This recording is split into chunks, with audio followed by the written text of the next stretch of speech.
ये राष्ट्र तुम्हें सौंपा जाता है। इस राष्ट्र के तुम संचालक, नियामक और जिम्मेदारियों की दृढ़ वाहन करता हो। ये राज्य तुम्हें कृषि के कल्याण, संपन्नता और प्रजा के पोषण के लिए दिया जा रहा है। हे राजन, तुम इस राष्ट्र के अधिपति बनाए गए हो। तुम इस राष्ट्र के सच्चे स्वामी बनो। तुम अविचल रहो, स्थिर रहो, प्रजा तुम्हें चाहती रहे। तुमसे कभी राष्ट्र का अधःपतन न हो, अमंगल न हो। ये पवित्र धरोहर तुम्हें इसलिए सौंपी जाती है कि तुम प्रजा के सुख, समृद्धि और कल्याण की कामना के लिए लगातार कोशिश करते रहो।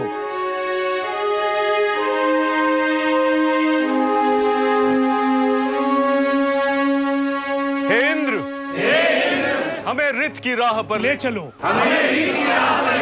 हमें सच की राह पर ले चलो। हे राजन, तुम बाघ हो, अब इस बाघ चर्म पर बैठो। इस महान राष्ट्र पर राज करो। सभी गोत्र तुमसे यही चाहते हैं।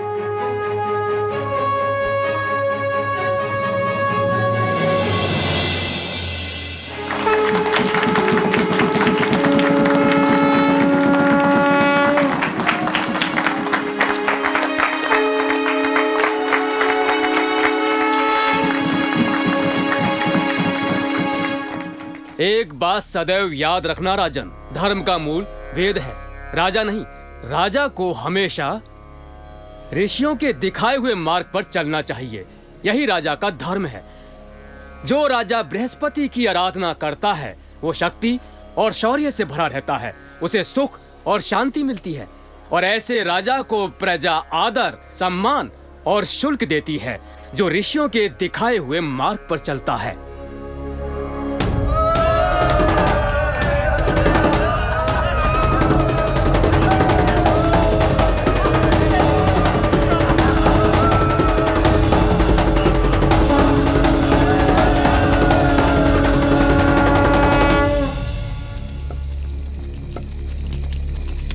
किसे पकड़ा है? दुष्ट है, चोर है या हिंसक है? प्रधान जीवग्रीव कोई शातिर है, सीधे सीधे उत्तर नहीं दे रहा। बंदी, मैं जीवग्रीव हूँ, पुर का प्रधान जीवग्रीव। तुम जैसे अपराधियों को बंदी बनाना मेरा काम है। रात में पहरेदारी करते हुए मेरे इंद्र सखाओं ने बिना कारण से तुम्हें नहीं पकड़ा होगा। अपना अपराध स्वीकार करो तो मैं तुम्हारा दंड कम करवा दूंगा। मुझे अपने राजा के सामने पेश करो। इसका अपराध क्या है? आर्य अंधेरे में नौका से उतरा और पुर की ओर दौड़ने लगा। मैंने पुकारा, रुकने के लिए कहा। मैंने इसे चिल्लाकर कहा कि मैं इंद्र सखा हूँ, रात का पहरेदार हूँ, पर यह नहीं रुका।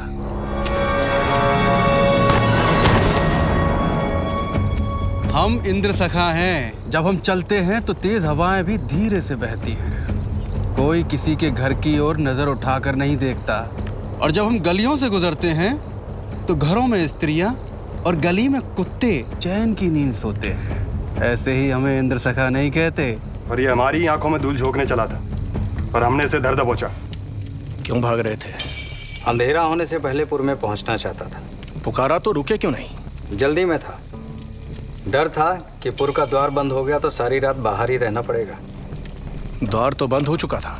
मैंने पूरी कोशिश की थी, लेकिन तुम्हारे इंद्र सखाओं ने मुझे रोक लिया। तुम हो कौन? अग्नि।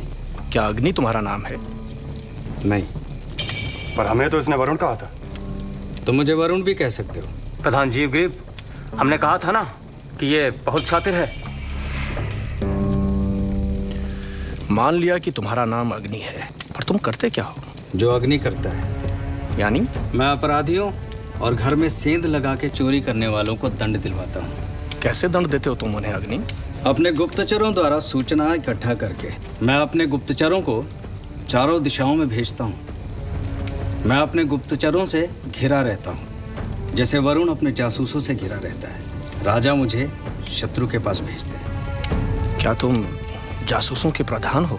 मैं जासूसों से अलग हूँ, पर जासूस मेरे लिए काम करते हैं। प्रधान जीवग्रीव, आप कहें तो रुई की तरह इसकी धुनाई कर दें।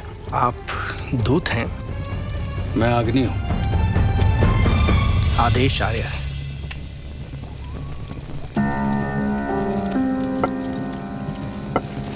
क्षमा करें अग्नि। अगली बार देखना तो पहचानना नहीं। ऐसा ही होगा। कौन था ये अजीब आदमी प्रधान? राजा का दूत। अग्नि को वेद में दूत कहा गया है। उजाला देते हैं पर अंधेरे में रहते हैं। अगली बार गलती करते देखना तो पकड़ना, पर पहचानना नहीं।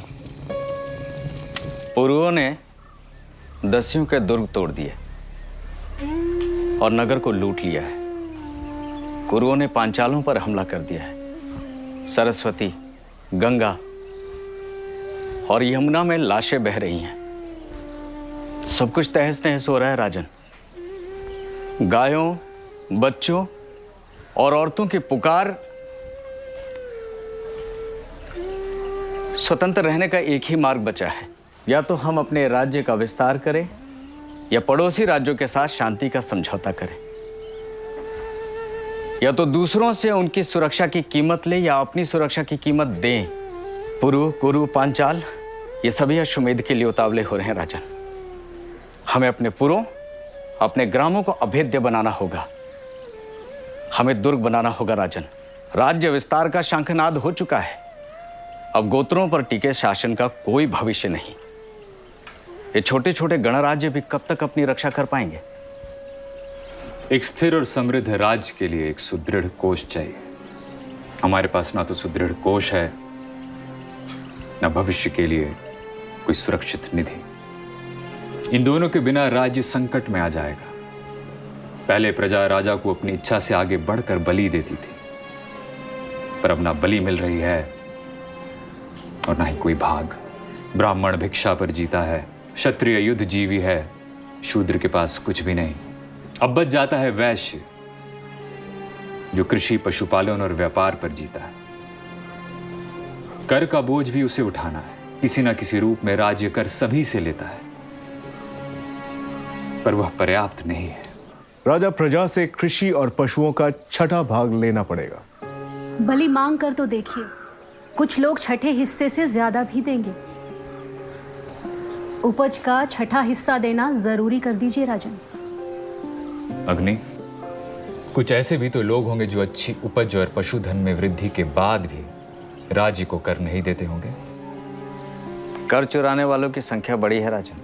कई ऐसे भी हैं जो कर बचाने के लिए उपज कम दिखाते हैं, और कई कर लेने वाले बलि साधक या बलिपति ग्राहक को रिश्वत देते हैं। अपने गुप्तचरों को चारों दिशाओं में भेजो और कर ना देने वालों का पता लगाओ। पुरखों ने अग्नि से कर दिलवाने की प्रार्थना ऐसे ही नहीं की है।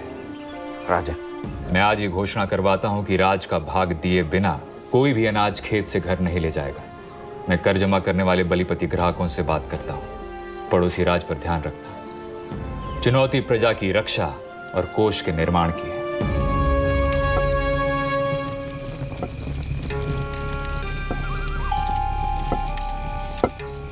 कोई खास बात अमित?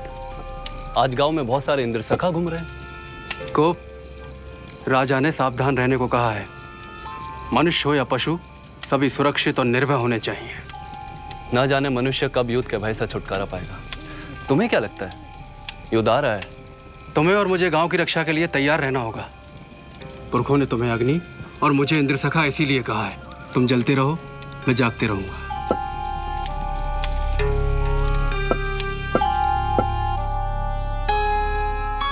प्रजा की रक्षा के बदले आप अपना हिस्सा ही तो मांग रहे हैं।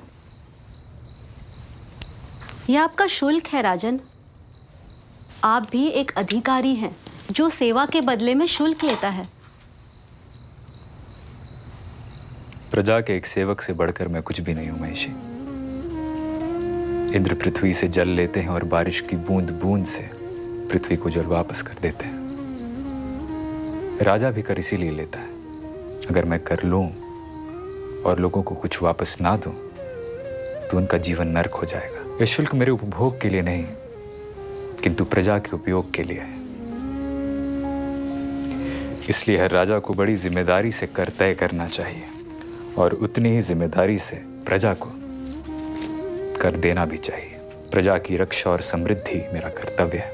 इसलिए मैं ऐसा कोई भी कदम नहीं उठाऊंगा जिससे प्रजा मुझसे घृणा करे।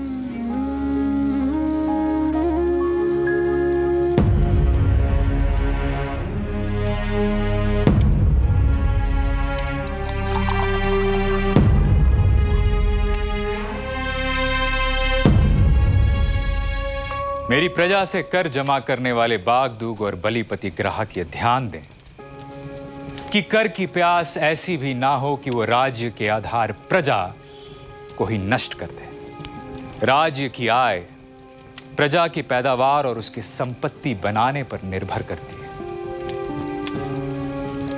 राज्य के कोष में धन तब आएगा जब प्रजा के कोष से कुछ कम होगा। इसलिए हमें राज्य के हित और प्रजा के हित में मेल मिलाप करना होगा।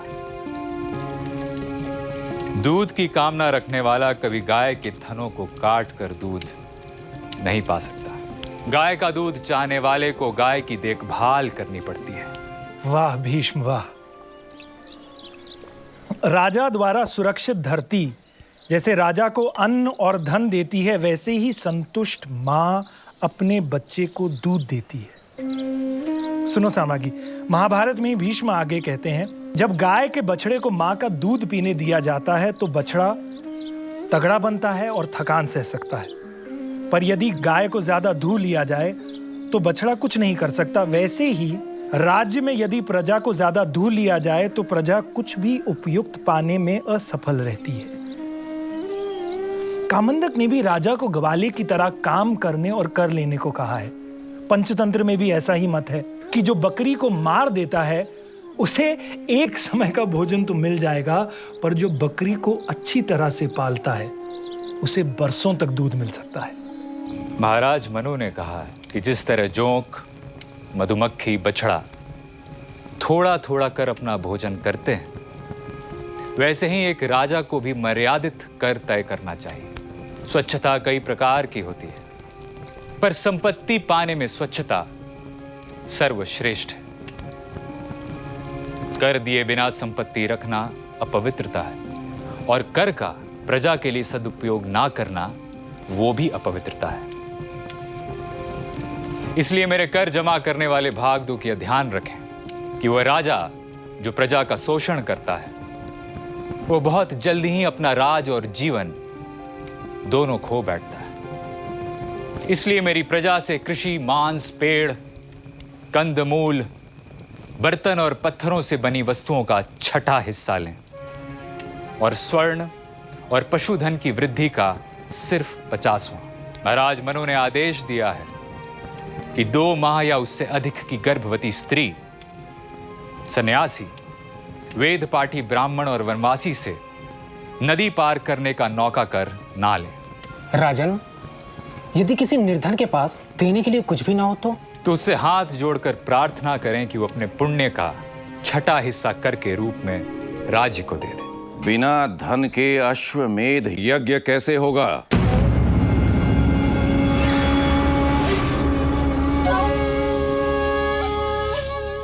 किसी के पास कोई उत्तर नहीं। राजन, तिल से तब तक तेल नहीं निकलता जब तक उसे सुखाया नहीं जाता, टुकड़े टुकड़े नहीं किया जाता दबाया और पीसा नहीं जाता, उसी तरह जब तक प्रजा को दबाया नहीं जाएगा वो कुछ देने वाली नहीं। तो किसने रोका है तिलों से तेल निकालने को? शूद्र और ब्राह्मणों से तो कुछ मिलना नहीं। क्यों? शूद्रों से काम कराया जा सकता है और उनकी सेवा का शुल्क राज्य ले सकता है। ये अनर्थ होगा राजन, ऐसे विचारों से बचना चाहिए। क्यों? क्योंकि उनकी रक्षा करना राजा का कर्तव्य है। सेवा करने के अलावा उसके पास बचा क्या है? जो जीवन भर कष्ट सहता है, उसे और कष्ट दिया तो अश्वमेध यज्ञ की अग्नि आपकी आहुति ग्रहण नहीं करेगी। तो ब्राह्मणों से लें, यज्ञ की आहुति से ज्यादा आहुति तो उन्हें मिलती है। अनर्थ। राजन, ब्राह्मणों से उनको मिलने वाली भिक्षा का भाग लेना चाहिए। हर घर से उनको भिक्षा मिलती है। सुन ले सभी लोक सेवक, जिस राष्ट्र में भिक्षा के अन्न पर जीने वाले अपरिग्रही, बुद्धिजीवी, वेदज्ञ, ब्रह्म का अनुसंधान करने वाले जन्मना नहीं कर्मणा ब्राह्मण को कष्ट दिया जाता है, उसकी हत्या की जाती है, वो राष्ट्र वैसे ही डूब जाता है जैसे छेद वाली नौका पानी में डूब जाती है। सावधान राजन, तुम्हारे लोक सेवक तुम्हें नर्क का द्वार दिखा रहे हैं। जो राजा कर लेकर अपनी प्रजा की रक्षा नहीं करता वो नर्क में जाता है। कौन कहता है? मैं नहीं, ये मनु ने कहा है। प्रजा अपनी फसल का छठा भाग आपको इसलिए देती है कि आप प्रजा को न्याय दें और राष्ट्र को शांति। कौन कहता है कि जो छठा भाग लेकर भी प्रजा की रक्षा और सुशासन नहीं देता वो डाकू है, जो छल से प्रजा का छठा भाग चुराता है? महाभारत। तुम लोग लोक सेवक हो या डाकू? सावधान राजन, मैं तुम्हें प्रजा की संपत्ति पर डाका डालने नहीं दूंगा। मैं समिति से सदस्यों को तुरंत बुलाना चाहूंगा। गिरफ्तार कर लो इस उदंड पुरोहित को।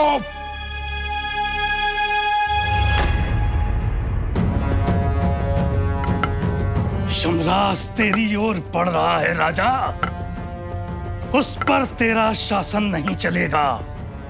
भूल जा अश्वमेध को और अपने मेध की चिंता कर। खबरदार, जो किसी ने बुद्धिजीवी और श्रमजीवी को छुआ।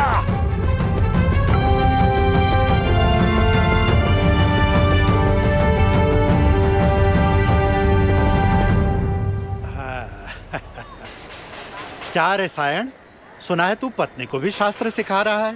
घर में शांति रहती है आचार्य। मैं बोलता रहता हूँ, वो सुनती रहती है। उसे बोलने का मौका ही नहीं देता। चल झूठा, तू बोले तो सरस्वती भी सुनती है। भारत और विजयनगर में गार्गी, मैत्री, घोषा, अपाला, शाश्वती, सूर्य सावित्री, सुर्वचला होनी चाहिए। मैं तो उन वैदिक विदुषियों से क्षमा मांग रहा हूँ और कोशिश कर रहा हूं कि वो परंपरा जीवित रहे। सोचिए कैसा होगा वो भारत जहां देश के कोने कोने में गार्गी प्रश्नों के तीर लिए याज्ञवल्क्य को चुनौती दे। हम सरस्वती की उपासना करते हैं, पर सरस्वती स्वरूपा को ज्ञान से वंचित रखते हैं। जिस दिन हमने प्रजापति की बेटियों को श्रेष्ठ ज्ञान का अधिकार दे दिया ना, उस दिन सही अर्थों में धर्म की विजय होगी। राजा का हिस्सा लेने भाग दुख तो नहीं है, मगर ये बिन मौसम के बादल आ गए। स्वामी, अगर आप कहें तो सारा अनाज कोठरी में रख दें। बरसात आ गई तो सारा अनाज भीग जाएगा। बिल्कुल नहीं। जब तक राजा का भाग अलग नहीं हो जाता तब तक अनाज का एक दाना भी नहीं हटेगा यहाँ से। अब ये अनाज बंधन में है और ये कर लेने वालों के सामने ही खुलेगा। इसमें से किसी ने एक दाना भी लिया तो वो नर्क में जाएगा।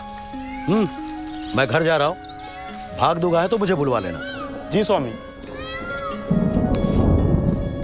एक बात याद रखना, मेरी गैर हाजिरी में भाग दुग अनाज का हिस्सा करे तो बंधन में रखा अनाज भी ढेर में मिला देना। क्यों मालिक, एक मुट्ठी भर ही तो है। एक मुट्ठी ही सही, मगर इसमें भी राजा का हिस्सा है और राजा के हिस्से का एक दाना भी लेकर मैं अपना धर्म नहीं बिगाड़ूंगा। जी मालिक।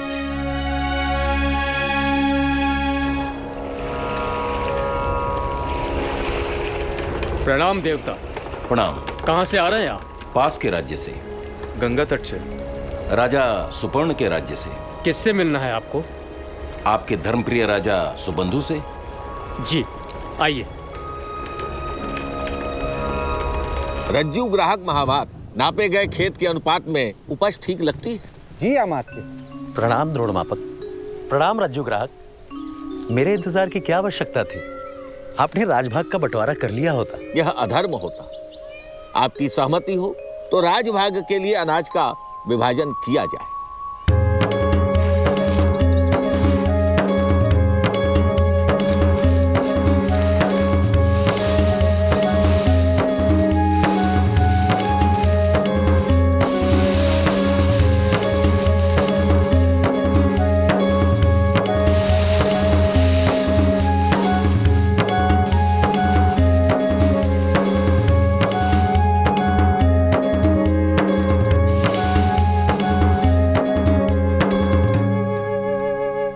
अनाज के भाग से आप संतुष्ट हों तो हम राज भाग उठा लें।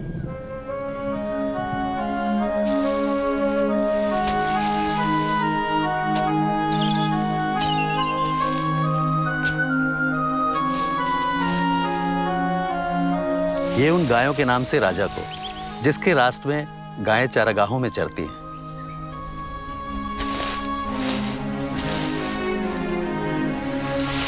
ये उन नदियों के नाम से जो मनुष्य और पशु की प्यास बुझाती है। ये उन पक्षियों के नाम से जिन्हें हम खेत से भगाते हैं।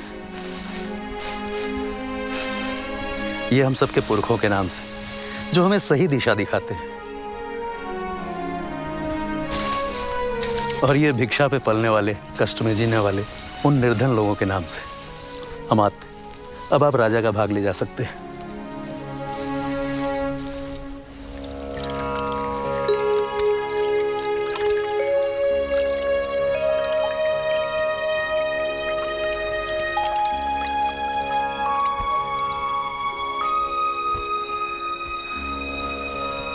जहां राजा अराजक हो, ऐसे राज्य को छोड़ने का शास्त्र भी आदेश देते हैं।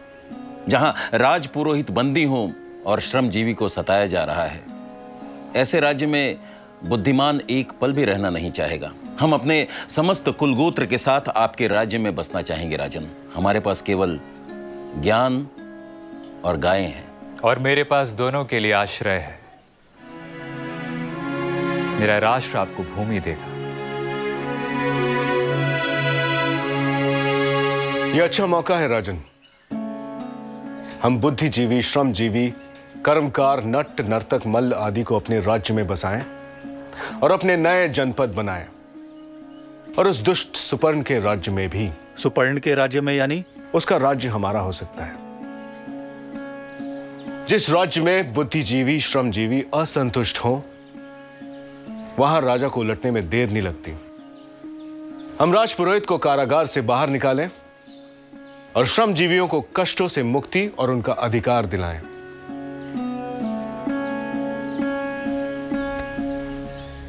अनिकिनी और वरुद, ये सेना की छोटी टुकड़ियां हैं राजन। इनसे काम नहीं चलेगा। मुझे और सैनिक, रथ, रथकार, सूत, सारथी और शस्त्र बनाने वाले करमार चाहिए। बड़ी सेना यानी और कर। राज्य विस्तार के लिए इससे अच्छा अवसर नहीं मिलेगा राजन। आपको विश्वास है कि देवता हमें सफलता देंगे? मुझे दुख भोग रहे लोगों की ताकत में विश्वास है। वामन जब पैर उठाता है तो सीधा बलि के सिर पर रखता है, तब बड़े बड़े मुकुट धूल में लौटते हैं। अब तैयारी करें सेनापति। मैं बलि एकत्र करता हूं, आप बल इकट्ठा करें। अग्नि कहाँ है? श्रमजीवियों ने अपने औजारों को हथियार बना लिया है और बुद्धिजीवी पीछे ना हटे तो मैं कारागार में सेंध लगा दूंगा। तुम्हें क्या संकोच है? यदि उनकी समिति ने किसी और को राजा चुना तो? जो आयुधजीवी और पशुपालक अपने श्रमजीवी और बुद्धिजीवी के साथ नहीं, ऐसे राज्य को कुचलने में मुझे कोई संकोच नहीं होगा। यदि निश्चय यही है तो विजय हमारी होगी। मैं अपने गुप्तचरों के साथ अब शत्रु राज्य में ही मिलूंगा। सभापति, राजन की आज्ञा से ये उर्वरा अब इनकी हुई। अब से इनका गोत्र होगा उर्वरापति। और आगे जाए दूध भाग। 100 भूमि और अंतिम निर्णय अस्तपति उर्वरा देख कर लेंगे। स्वामी, क्या वैदिक काल में भी भूमि नापने की कोई व्यवस्था थी? तुम्हें भी संसर्गजन्य रोग हो गया। ये रोग अच्छा है स्वामी। ऋग्वेद में भूमि सर्वेक्षण का वर्णन है। उदाहरण के लिए ऋभुओं द्वारा एक व्यक्ति की भूमि को दंड से नापने का ऋग्वेद में उल्लेख है, लेकिन इससे हमें दंड के बारे में कोई खास जानकारी नहीं मिलती। ऋग्वेद में ब्राह्मणों को भूमि दान देने का भी उल्लेख है। उर्वरा यानी खेत और उर्वरापति यानी खेत या भूमि का स्वामी जैसे शब्द ऋग्वेद में है। शतपथ ब्राह्मण में भूमि शब्द नाप के लिए मिलता है, पर यह दंड द्वारा नाप के लिए प्रयोग होता था या नहीं ये कहना कठिन है। जातक कथाओं से भी हमें प्राचीन व्यवस्थाओं का पता चलता है। कुरुदम जातक में एक रथ के सारथी द्वारा भूमि नापने का उल्लेख है। ऐसा वर्णन है कि सारथी ने रस्सी का एक सिरा जो उसने एक छड़ी से बांध रखा था खेत के मालिक को दिया, और वैसी ही छड़ी से बंधा दूसरा सिरा खुद अपने हाथ में लेकर जमीन नापने चल पड़ा, और जहां नाप खत्म करने के लिए रुका वहां केकड़े का बिल था। अब वो सोचने लगा, यदि मैं छड़ी बिल के भीतर रखता हूं तो राजा का नुकसान होगा, और छड़ी बिल के बाहर रखता हूं तो किसान का नुकसान होगा। अब उसे क्या करना चाहिए? इससे हमें ये नहीं सोचना चाहिए कि भूमि सारथी नापते थे। इससे हम सिर्फ इतना कह सकते हैं कि भूमि नापने के लिए दंडक का प्रयोग होता था जो रस्सी से जुड़ा होता था, और ऐसे सर्वेक्षक को रज्जु गाहक अमाच या रज्जु ग्राहक अमात्य कहते थे। सारथी की छड़ी बिल के भीतर या बाहर रखने की दुविधा हमें इतना जरूर बताती है कि सर्वेक्षण कितनी बारीकी और साफ मन से किया जाता था। यही लोक सेवक का धर्म है। ये राजभाग है, पर यह तो फसल का 1/3 भाग है। राजा का अधिकार 6ठे भाग पे होता है। ये संकट का समय है, ऐसे में राजा जितना चाहे निर्णय कर ले सकता है। कौन सा संकट? यदि राष्ट्र पे संकट है तो मैं और मेरा परिवार भूखा रहने को तैयार है, पर ना अकाल है, ना महामारी, ना युद्ध। फिर कौन सा संकट? राजा के निर्णय पर प्रश्न करने का अधिकार ना तुम्हें है ना मुझे। अधिकार है, राजा से प्रश्न करने का अधिकार सभा को है, समिति को है, जन को है। मैं राजा का नहीं, राजा प्रजा का सेवक है। मनु से लेकर आज तक यही परंपरा रही है। जब तक सभा की आज्ञा न हो एक दाना नहीं उठाने दूंगा, चाहे मुझे राजद्वार तक क्यों न जाना पड़े। सभापति, ये राज्य की ओर से डाका है। सभापति, डाका। राज्य को चमड़ा चाहिए, इसलिए मेरी बकरियों को मार दिया गया। ये कैसा कर है? और ऊपर से वे लोग मेरा पका हुआ अन्न भी खावे।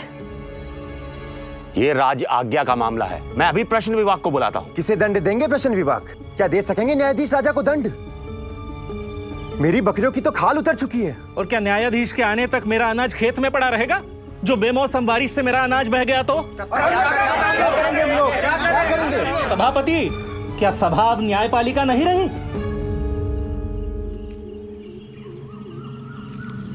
मैं तुम्हें 100 गायों का दंड देता हूं।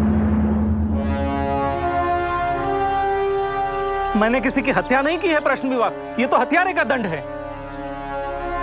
तुमने राजा की निंदा की है। राजा की निंदा राजा की हत्या है। राजन, न मैंने आपकी आलोचना की है न निंदा। मैंने केवल भागदूक से इतना पूछा था कि संकट किस पे है। प्रश्न विभाग का निर्णय अंतिम है। राजन,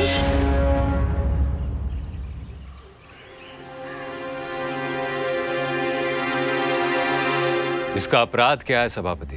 पहला अपराध, इसने ऋण लिया पर चुकाया नहीं। फिर दूसरा भी अपराध किया। फिर इसने जुआ खेलने के लिए नकली पासे बनाए।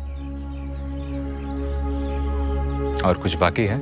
इसने धोखेबाजों और दुष्चरित्र लोगों को अपनी छत के नीचे रहने दिया। और पत्नी ने मना नहीं किया। मेरे जुए की आदत के कारण उसने मुझे छोड़ दिया है राजन। इसने उन ठगों को भी ठगा और सबका कर चुकाने के लिए एक घर में सेंध लगाई। ग्राम में चोरी होने के कारण आपके सिपाही और उनके सहायक आए। उनका खर्च उठाने के लिए भी गांव को कर देना पड़ा। इसके कारण ठग और दुष्चरित्र लोगों को गांव में छत मिली। इसके लिए भी गांव को दंड देना पड़ा। आपके सिपाहियों ने इसे ढूंढ निकाला है। अब आप ही इसका निर्णय कीजिए। अपने बचाव में तुम्हें कुछ कहना है? जी हाँ, कहो। मेरे साथ साथ वरुण देवता को भी दंड दिया जाए राजन। वरुण को? जी हाँ। क्यों? क्योंकि मैंने वरुण देवता की बहुत प्रार्थना की कि कुछ ऐसा करें कि मुझे ऋण ना चुकाना पड़े, लेकिन ऋण से बचाना तो दूर, उन्होंने मुझे पकड़वा दिया। ऐसी प्रार्थना लिखी ही क्यों ऋषियों ने जो वरुण देवता सुनते नहीं। मैंने तो ऋषियों के लिखे पर भरोसा किया था राजन। आज के बाद कानून पर भरोसा रखना। जी। मुझे एक अंतिम अवसर और दे सकते हैं राजन। कैसे? आप एक बार मेरे साथ जुआ खेल लीजिए, मैं सभी का ऋण चुका दूंगा। हाँ सच में। प्रश्न विभाग ही तुम्हारा निर्णय करेंगे। ऋण देने वाले क्या इसे निश्चित समय तक अपना दास बनाने को तैयार है? मैं उधारदाताओं का दास नहीं बनूंगा राजन, वो मुझे द्रुपद से बांध कर रखेंगे। जहां भी ले जाएंगे ऐसे बांध कर ले जाएंगे। मेरा कितना अपमान होगा। इससे अच्छा तो है कि आप मुझे कारागार में ही डाल दीजिए। राजन, कोई भी इसे एक दिन के लिए भी अपना दास बनाने को तैयार नहीं है। वो क्या, मैं स्वयं उनका मुंह नहीं देखना चाहता राजन। जुआ छोड़ो और खेती करो। जी, अब इसके अलावा कोई मार्ग भी नहीं बचा है। प्रश्न विभाग।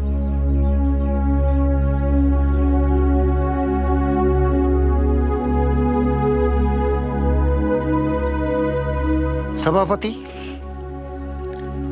इससे खेतों में काम करवाएं और श्रम के बदले जो मूल्य मिलेगा उससे ही ये अपना ऋण चुकाए।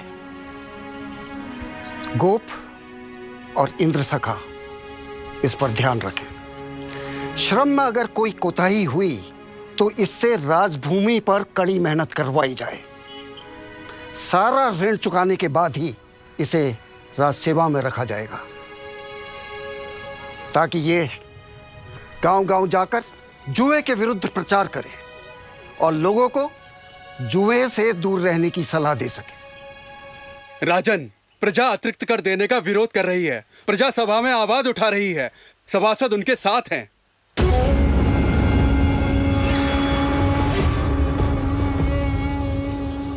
जो भी विरोध करे उसे कुचल दो। खेतों से अनाज उठा लो, गोत्रों से पशु, और जो मांगने पे ना दे उसे छीन लो। स्वामी, क्या अश्वमेध डाला नहीं जा सकता?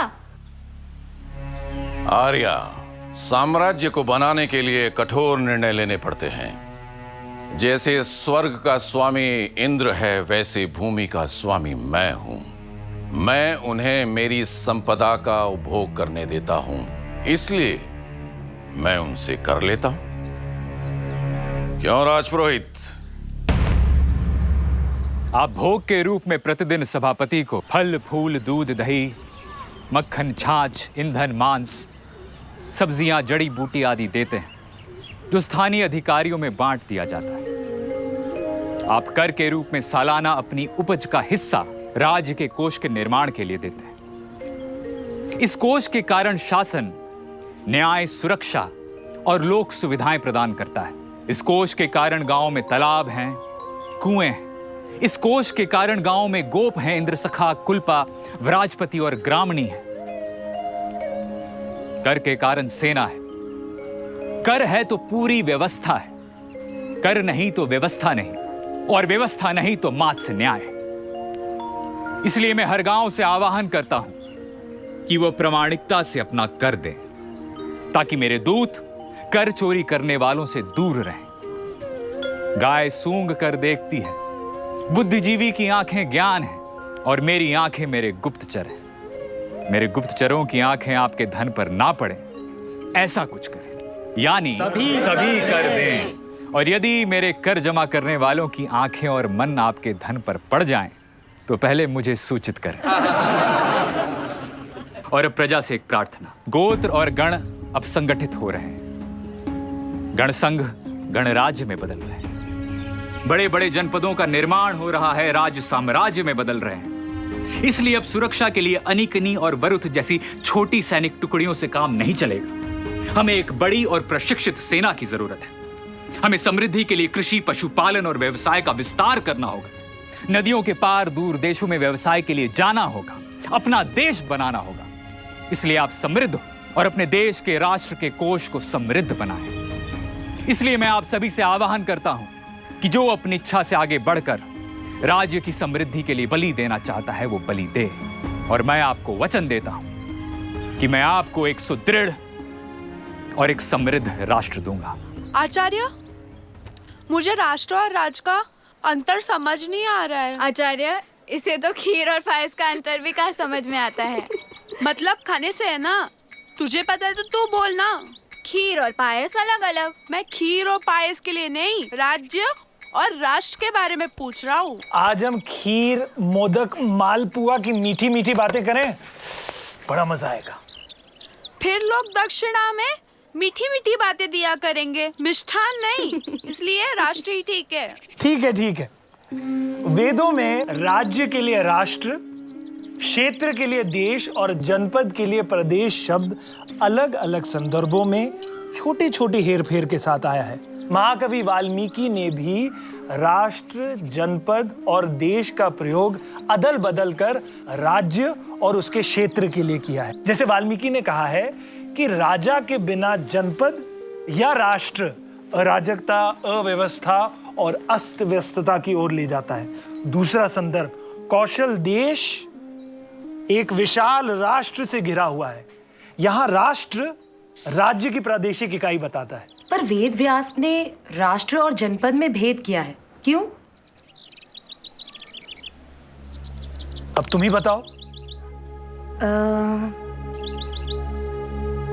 महर्षि व्यास ने राज्य के लिए राष्ट्र और उसके अलग अलग प्रदेशों के लिए जनपद शब्द का प्रयोग किया है। जैसे राष्ट्र का उत्कर्ष उसके राजा और उसके अलग अलग जनपदों में रह रही उसकी प्रजा के आपसी सहयोग से होता है।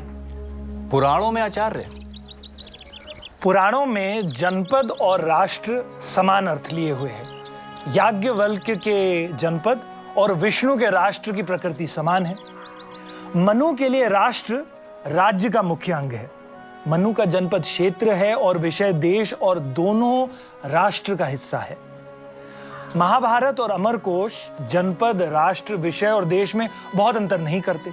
सोमदेव ने नीति वाक्य अमृत में राष्ट्र, जनपद, विषय और देश का लगभग समान वर्णन किया है। महाकवि दंडी ने भी राष्ट्र और जनपद को समान कहा है। यानी गांव और कस्बा जनपद हुए। ठीक। कस्बों और गांव के समूह देश या विषय हुआ। ठीक। और ये सब मिलकर राष्ट्र हुए। तुम्हारे मोदक पक्के हुए। महाभारत 1000 गांवों पर राज्य करने वाले को राष्ट्रीय कहता है, और महावग में बिंबिसार द्वारा 80,000 ग्रामिकों की नियुक्ति का उल्लेख है। आचार्य, किस आधार पर हम कह सकते हैं कि वैदिक काल में राज्य बनने की शुरुआत हुई?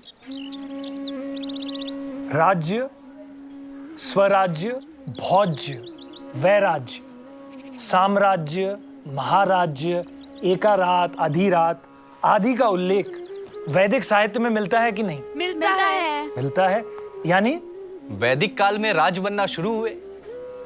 वैदिक काल में राज्य का तात्पर्य छोटा राज्य, स्वराज्य का अर्थ स्वतंत्र या स्वशासित राज्य, वैराज्य का अर्थ राजा विहीन या गणराज्य, भोज यानी सामंत राज्य। गंगा यमुना प्रदेश में कुरु, पांचाल संयुक्त राज्य था जो एक ही राजा द्वारा शासित था। जैसे जैसे गोत्र या जनसमूह देश के अलग अलग हिस्सों में बसने लगे, क्षेत्रीय राज्य या राष्ट्र की अवधारणा विकसित होने लगी। ये उत्तर वैदिक काल था। पूर्व वैदिक काल में राजा की शक्ति सीमित थी क्योंकि राज्य बहुत छोटे थे, पर उत्तर वैदिक काल में राज्य का स्वरूप और राजा की शक्तियां बदल गई। राजा और राज्य अब बड़े हो रहे थे।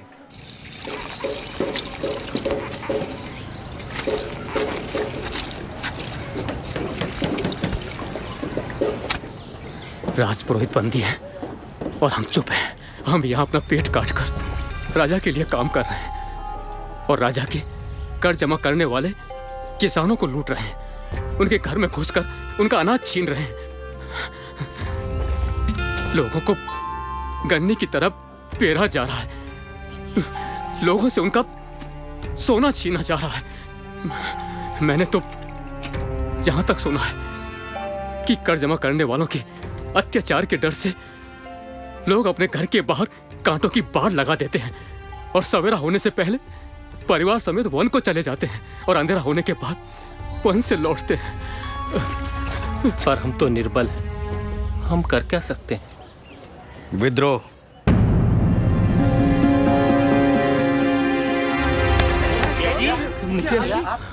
आप भी हिम्मत रखो, एक रहो, स्वतंत्रता दूर नहीं है। जा तू भी मत।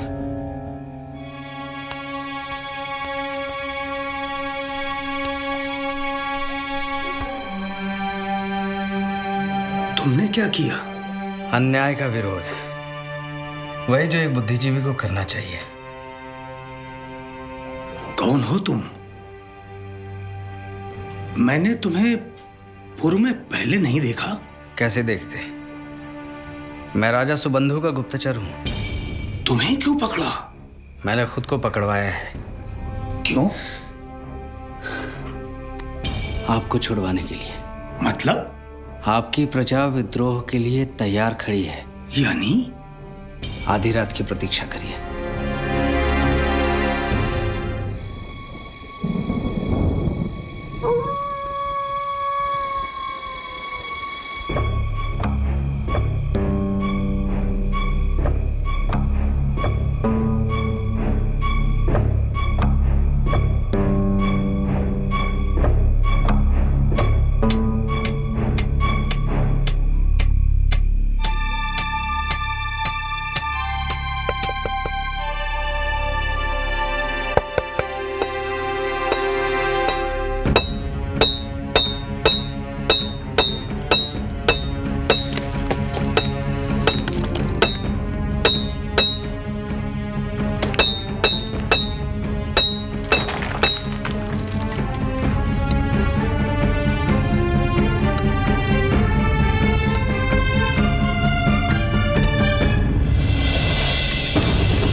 शत्रुओं ने घेर लिया है। राजन, शत्रुओं ने कारागार से राजपुरोहित को छुड़ा लिया है।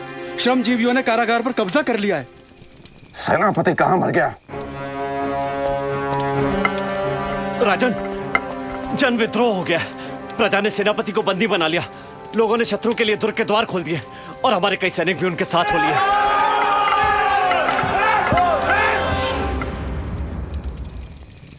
क्या आज्ञा है राष्ट्रगोप?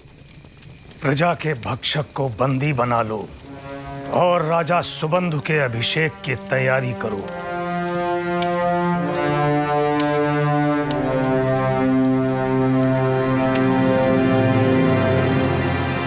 वेद कहते हैं हम एक से अनेक हुए हैं, इसलिए वास्तव में हम सभी एक हैं।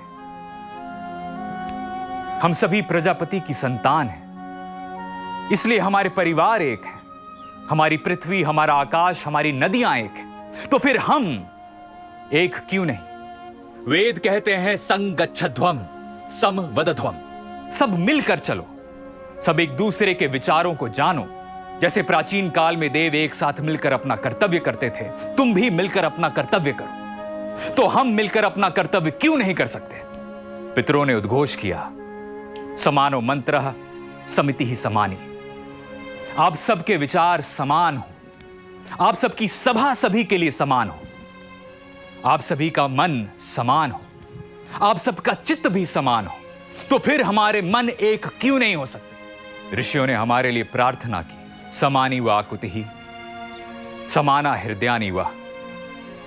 आप सबके संकल्प एक हो, आप सबका हृदय एक हो, आप सबका मन समान हो, ताकि हम सब मिलकर एक साथ अपना काम कर सके।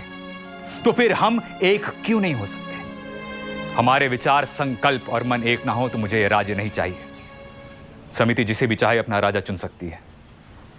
जो आप ये व्रत लें कि हम खूब अन्न उत्पन्न करेंगे, तो मैं राज का दंड धारण करने के लिए तैयार हूं। क्या हम ये व्रत ले सकते हैं कि जैसे एक मां के लिए उसके सभी बच्चे बराबर होते हैं, वैसे ही इस भूमि पर सभी को रहने का बराबर का अधिकार होगा? क्या हम ये व्रत ले सकते हैं कि हम एक विशाल मन के होंगे? हम तपने वाले सूर्य और बादल की निंदा नहीं करेंगे, हम लोगों की निंदा नहीं करेंगे, हम पशुओं पर अत्याचार नहीं करेंगे, हम स्वयं में सबको और सब में स्वयं को देखने वाले सत्य की उपासना करेंगे। तो मैं आप सबकी रक्षा लेने का व्रत लेने को तैयार हूं। कि हम पितरों के लिए स्वधा, मनुष्यों के लिए आशा और पशुओं के लिए तृण और जल और खुद के लिए अन्न की प्राप्ति कर सकते हैं? क्या हम एक ऐसा राज्य बना सकते हैं जहां कोई चोर ना हो, कोई मद्यपान ना करता हो, कंजूस ना हो, कोई श्रद्धाहीन ना हो, कोई दुराचारी ना हो, कोई ऐसा ना हो जो अग्नि की उपासना ना करे और कोई ऐसा ना हो जो दान ना करे, जहां मेघ गरज गरज कर प्रजापति की वाणी दोहराते हों कि दमन करो दुष्टता का, दान करो संपत्ति का, दया करो, हिंसा ना करो। राजपुरोहित जी,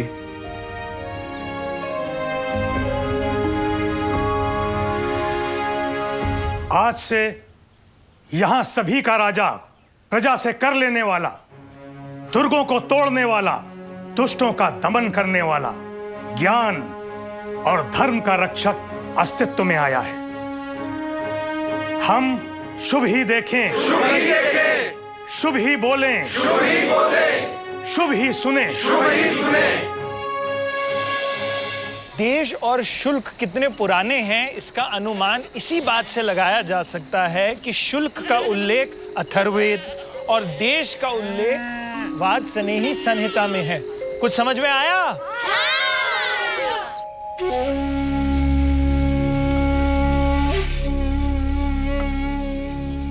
तुम्हें परिवार सहित देश निकाला दिया जा रहा है। फिर कभी मेरे देश की तरफ आंख उठा के न देखना, न दिखाई देना। मेरे राजा दयालु हैं, इसलिए तुम्हें जीवन दान दिया जा रहा है।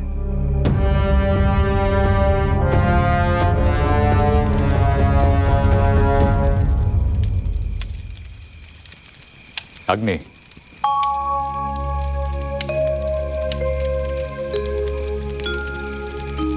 आभार।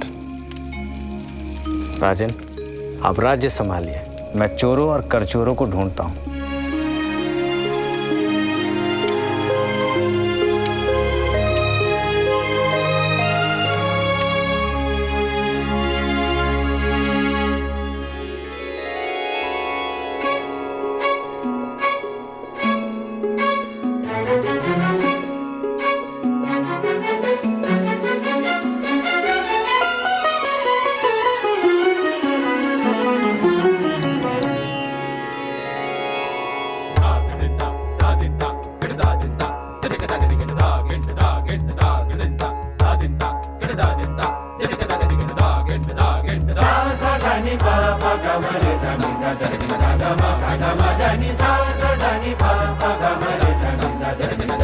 Sa